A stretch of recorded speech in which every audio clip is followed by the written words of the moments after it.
Donc nous allons échanger sur le SRE-SRI. Je le rappelle, c'est un schéma d'aménagement qui doit être en théorie la feuille de route de notre collectivité entre 2017 et 2021. C'est bon, tout le monde entend?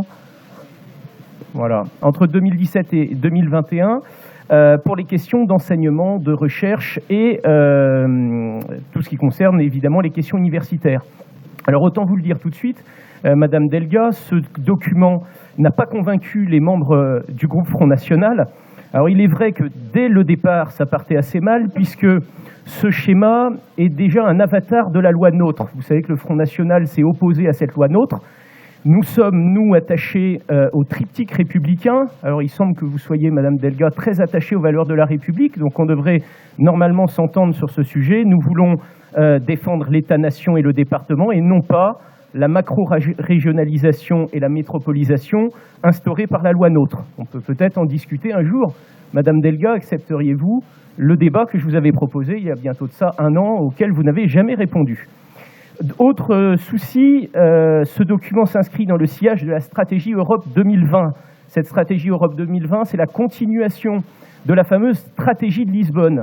La stratégie de Lisbonne, vous vous en souvenez, c'était en 2000, les promesses toujours pharaoniques de l'Union européenne qui devait devenir, je cite, l'économie de la connaissance la plus compétitive du monde. Avec les résultats que l'on sait, depuis 2000, l'Union européenne et particulièrement la zone euro sont les plus faibles croissances du monde. Ça a été le ventre mou au moment des crises de 2007, de 2008, sans parler de 2010 avec la crise de l'euro. Donc ces dogmes européistes se inspirent directement ce schéma. Donc, malgré ces 2 points de départ, j'ai quand même pris le temps de lire ces 61 pages, et je dois vous avouer que je n'y ai pas trouvé vos lubies habituelles idéologiques. Donc, vous nous avez épargné la théorie du genre, la lutte contre le Front National. Donc, c'est un document qui n'est pas scandaleux, et je serais tenté de dire finalement qu'il est assez banal. Un document parmi beaucoup d'autres. Ce matin, vous nous avez dit vouloir éviter, je vous cite, Madame Delga, un schéma de plus, un machin. C'est un peu le sentiment que j'ai eu en lisant ce SRE-SRI. Alors, un document banal, je serais tenté de dire un document quelconque, sur ces constats.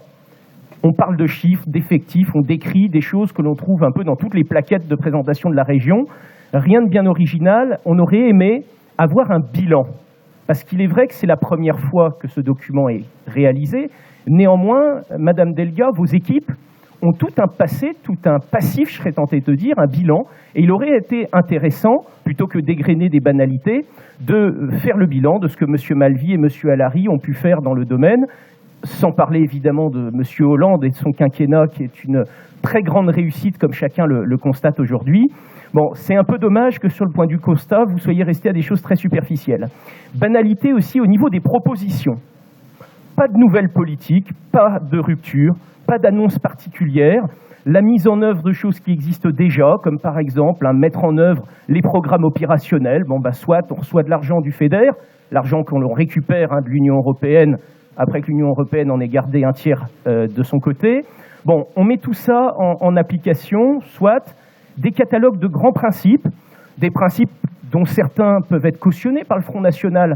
Quand on trouve des choses sur les villes universitaires d'équilibre, on est tout à fait d'accord là-dessus, c'était dans notre programme. Promouvoir une recherche de qualité, qui peut être contre ça?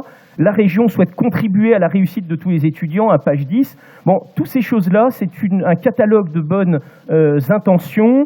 Quelques mots valises à la mode, on parle de gouvernance, d'interdisciplinarité, mais au total, rien de bien concret, c'est bien décevant. Quelques constats négatifs, notamment sur le fait de fixer 60% de diplômés de l'enseignement supérieur, d'augmenter quantitativement le nombre de doctorants. Ça, c'est l'idéologie européiste qui ressort. Est-ce vraiment pertinent, ces objectifs quantitatifs? Au Front National, nous pensons que cette inflation des diplômes ne correspond pas aux besoins du marché de l'emploi. Donc, des principes généraux, aucun changement. Donc, au final, ce schéma, encore un document pourquoi? Mon sentiment, c'est que c'est un document qui sert principalement à faire de l'affichage. Vous pouvez dire que comme ça, vous avez mis en place tous ces schémas de la loi NOTRe, un affichage politique. pour une collectivité qui, selon nous, et là je serai d'accord avec M. Serriès, n'est pas l'échelle de gouvernance adaptée. Nous pensons que c'est l'État qui doit s'occuper de ça, un État stratège que l'Union européenne nous empêche de mettre en place.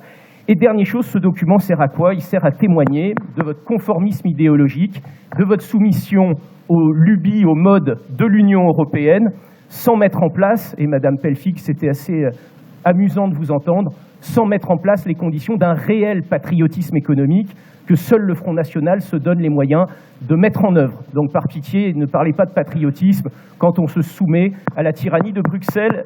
Merci beaucoup.